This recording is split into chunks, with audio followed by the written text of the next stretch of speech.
Today I'm going to talk about the narcissist and love. Hi, I'm Nanette. Welcome back to Narcissism Exposed.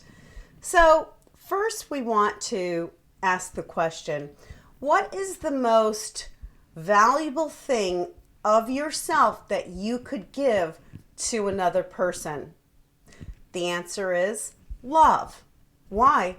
Because you can't put a price on love. It's priceless.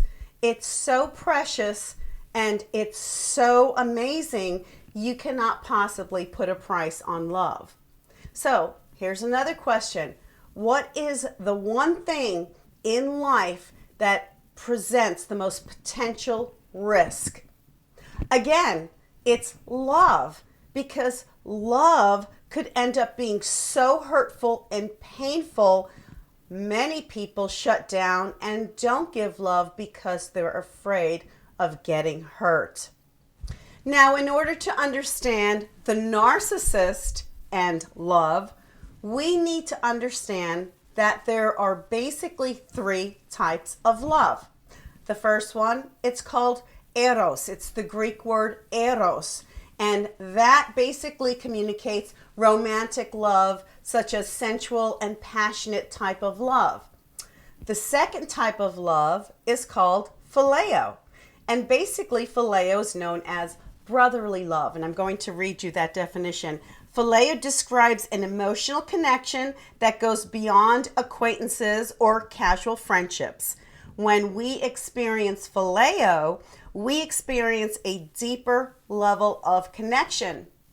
Now, the third type of love is called agape, and that's godly love or divine love, and more specifically, it's unconditional love, the fatherly love of God for humans, as well as human reciprocal love for God.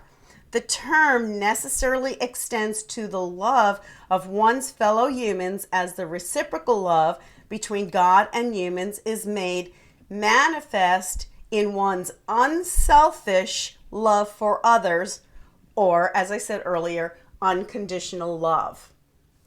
Now, there's one great commandment in God's Word that instructs us on what we need to do with our love. And it's in Matthew chapter 22, verses 37 through 39.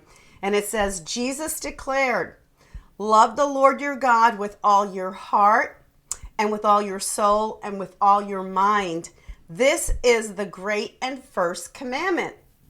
And the second is like it. You shall love your neighbor as yourself." So do you see? There's the first and the second great commandments. So God's word is telling us that God is number one. We should love him with our whole heart, soul, mind, and strength. And the second is for us to love our neighbors as ourselves. Now that word neighbor, it doesn't mean like what we understand today. It's like, knock, knock, knock, neighbor, can I borrow a cup of sugar? You may not even know your neighbor. Neighbor means those closest nearby to you, those around you, to love them as you love yourself. Now here we're starting to see a little bit of a problem, because you can't give to your neighbor what you yourself don't have. That's right. Now, you and I who walk on the greatness of God's word, and we're endeavoring to love with the love of God, we can give that which we have. We've received it from God. We receive love from God, and that love we share with our neighbor. However, when it comes to the narcissist, he or she cannot give what he or she does not have.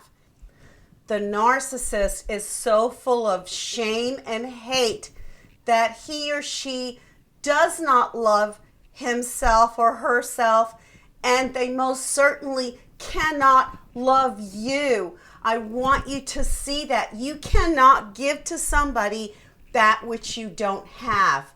Their shame and their hate is what they ultimately pour out to you after the love bombing. When you give love to the narcissist who does not love him or herself, you are setting yourself up for a trauma bond. you will always keep seeking out love from the narcissist that you gave to him or her over the years, and you will eventually bookmark that event in your life, whatever number of years that was. You will bookmark that event in your life and not be able to move forward. You will always be seeking the love that you gave to the narcissist. You will always be seeking to receive it back, but you will never get it back.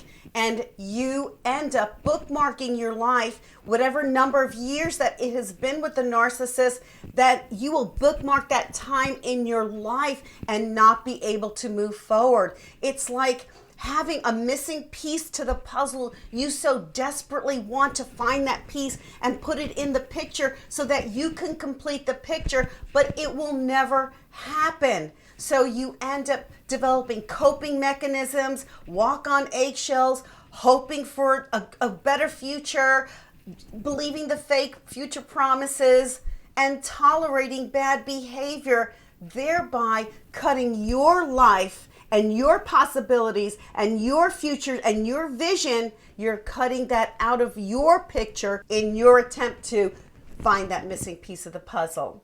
And you are ultimately stuck in a time warp. And this is how the narcissist mentally and emotionally holds you in bondage as you keep seeking reciprocal love, until you start seeing things through God's eyes and you see the spiritual warfare that you have been in for all that time you were with the narcissist.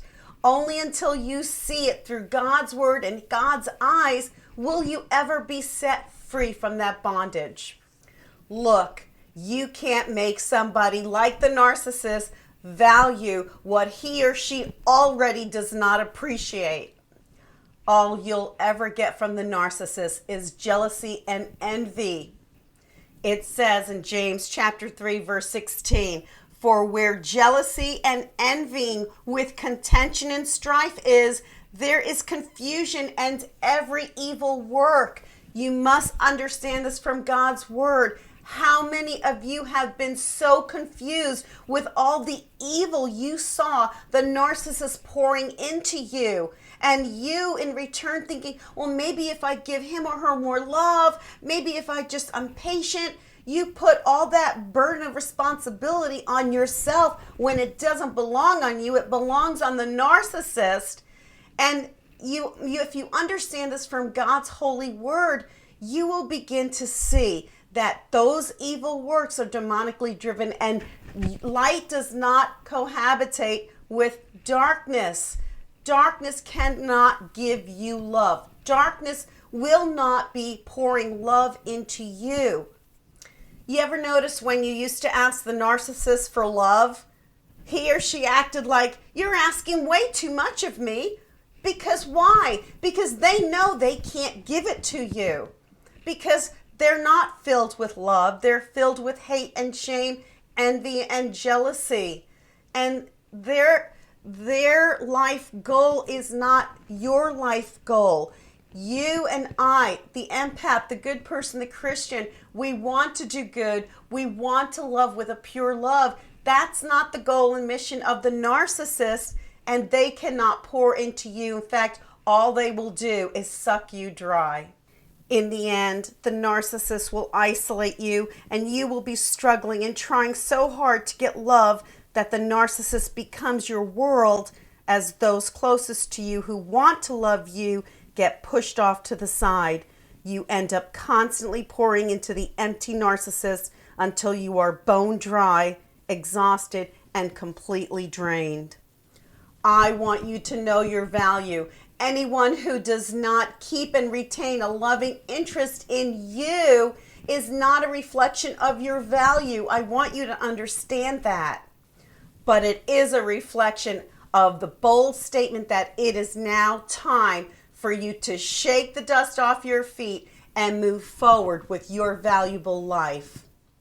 So I want you to leave your comments down below, share any of your experiences, and know that I love you and pray for you daily. And if you found this helpful, do hit the like button. And if you haven't already subscribed, do hit the subscribe button. And don't forget to hit the notification bell so you'll be notified the next time I put out a video.